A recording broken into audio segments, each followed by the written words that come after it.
Racism emerges really in the 16th and 17th, particularly the 17th century. Europeans were enslaving and had for some centuries been enslaving people both of Africa and of the New World. The history of racism in the Western world is broadly associated with slavery as the early form of colonialism. And it's in that context that something called race is created, which essentially means that certain people who are defined as non-Europeans find themselves ruled and governed by Europeans. For people in America in the 17th and the 18th century, race was a fact of life. And I think that racism is something that comes out of that interaction of necessity. This isn't people cooking up racism in their laboratory or in their study and then going out into the world to apply it. In a sense, white people, and blacks and Indians, worked out their ideas of race in proximity with each other on the hoof. The British don't become slave traders and slavers because they are racist. They become racist because they use slaves for great profit in the Americas and devise a set of attitudes towards black people that justifies what they've done. The real engine behind the slave system is economics.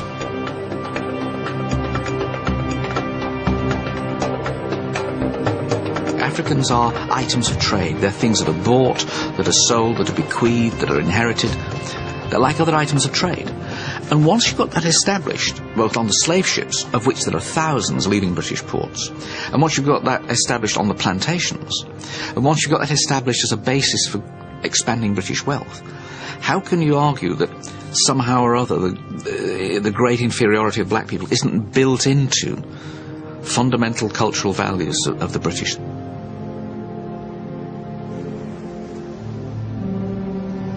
John Hawkins was perhaps the first English trader to actually kidnap slaves from Tagrim, which is a couple of miles from Freetown, and forcibly took slaves away from Sierra Leone. The sad thing is that this man was even made a knight.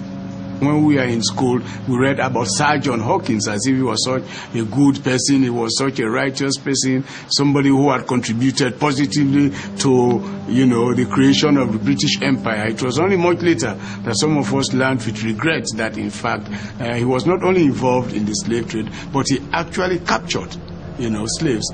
He established places down the quay, down by Government Wharf, what we call Government Wharf now.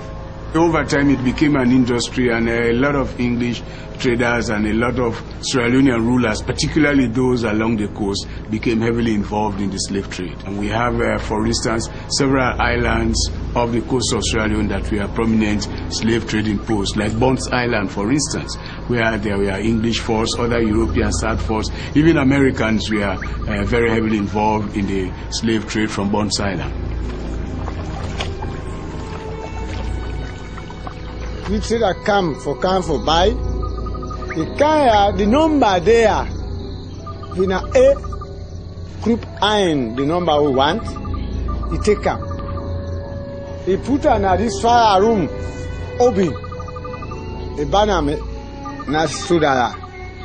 And of course, we know the way they were taken, captured, tied up, chained, and thrown into the ships.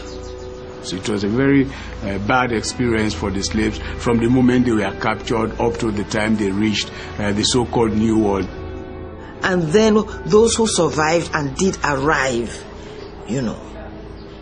had to be put for sale. And then when they were bought, they had to undergo all kinds of indignities. One great woman, it could cost 2 man price. Sometimes it work for you, not the garden. Not come back, it work for you, it born picking for you. Now for that, it pay 2 times for one great woman. When the boat come collect tuna, go. No Calvin. At a conservative estimate, over 11 million Africans were transported across the Atlantic. Manacled and packed together like animals, at least 2 million died during the infernal voyage known as the Middle Passage. Slaves are seen as deracinated people, people who did not belong, who were natally alienated. That is, they had no rights of birth, and they're seen as people who had been torn from another society but not socialized into the new one. So they were socially dead, so to speak. They were seen as people without honor, which is a degraded condition. The value of this for the master is that the master had absolute power over the slave, regardless of what the laws may say. They had rights of life and death. A situation grows up where thousands, tens of thousands, hundreds of thousands of these black or dark-skinned people are being kept down without rights and kept at work night and day by a system of surveillance with whips and cutlasses. And of course, there is the fear that they will try and rise up, that they'll try to run away, and that when they do that, they're going to slaughter the masters and the overseers and their wives in their beds. And really that any white person will be seen as a potential enemy by the blacks. And so you get this mutual fear between the two groups, and this tends to consolidate racial feeling. And the only way to keep these slave societies even minimally secure was to arm all the white men, and even indeed some of the white women too. So you're there in your plantation manor, you're there in your, settler outpost. What are the natives doing? Sort of classic line, from these movies. The natives are restless. What's going on? Those drums in the background. There's the idea that, these people are sort of getting together and they're going to invade us, they're going to attack us. And it's a kind of, projection basically. In other words, you've invaded their countries, you've subordinated them.